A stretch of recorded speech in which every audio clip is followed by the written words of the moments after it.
Hi there, Tad Hargrave from Marketing for Hippies. I hope you're doing well. Today's video is about how to balance our need for sustainability for ourselves, for our business, but also accessibility for the client. So before I go into it, if you're watching this on YouTube, click the subscribe button and then the little bell, give you a notification every time you see a video. If you're watching this on Facebook, you can just click like on the page. Why not?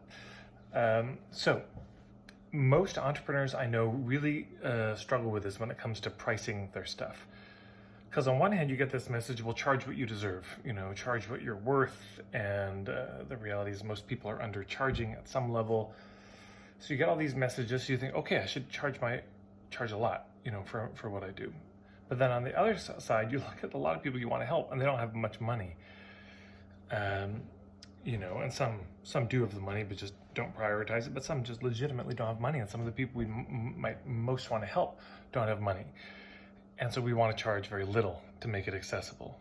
But wait, if I charge this amount and make it really accessible, I can't sustain myself. And yet if I charge this amount up here, well, then I sustain myself very well, but it's not accessible to the people who need it. So this is an age-old conundrum. I don't pretend to have all the answers to it, but I do want to just acknowledge that this is an ongoing tension in business. This never goes away. There's no fix to this because, of course, what part of us would like would just be to give it away to everybody. But what we found is if we do give it away to everyone, they tend not to value it very much. That's a true thing.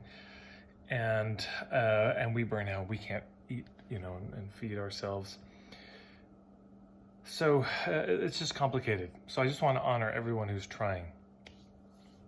What I would like to put out are a number of options, things you could consider that maybe you've already considered, maybe you haven't.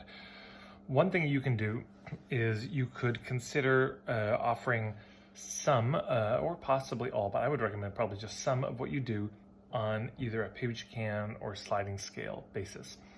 So for me, all my day-long and weekend workshops, which are pretty much all the workshops I do, are done entirely on a pay-what-you-can basis. So there's a small deposit to attend, and then you pay whatever you want to pay at the end. That's the way I've done it. And if people can't afford anything, they're still welcome to come. So nobody's turned away due to money. So I do that for group programs. But you might decide, no, I want to charge a flat amount for the live programs, but for the ebooks and online courses, since that's scalable, I'll do that pay what you can. Radiohead released their album In Rainbows just pay what you can online and made quite a bit of money for that. But you might also say, no, it's the online group programs. I don't do live programs. So Mark Silver, he does this pay from the heart pricing. I think most of his programs are based in that kind of payment structure. So then he does it with online programs. Or you might say, you know what, I'm going to do the one-on-one work. I do pay what you can. Just a quick pro tip around the pay what you can thing. It's probably helpful to have some part of your business model be fairly regular and sustainable and predictable, and maybe the other part pay what you can. Especially when you're just starting, doing everything pay what you can. There's just a lot of wrinkles to this, so I wouldn't recommend that, but you can have part of it. So you might just decide there's one part of your business that you're gonna make pay what you can, or sliding scale, or gift economy. People can just pay whatever they want, or you can do barter and trade. There's that. But here's another option. You could have a nonprofit side of your business and a for-profit. So you could basically create a social enterprise where, the nonprofit side of your business that's legally structured as a nonprofit raises money as a nonprofit, offers things to people who could never normally afford it. And then, the for-profit, you charge a flat amount, or you can do scholarships is another way. So you charge people who can afford it quite a bit. And in fact, you invite them to contribute to a scholarship fund, and then you give scholarships to the people who are in a place where they need it financially.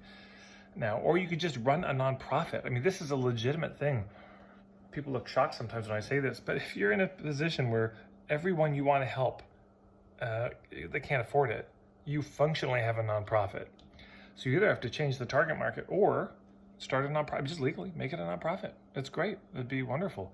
Lots of nonprofits do things. So sometimes I think people start out in entrepreneurship, but when you look at what they're doing, it's like, this would be better structured legally as a nonprofit. You'd have more, this would be actually more sustainable for you, yeah?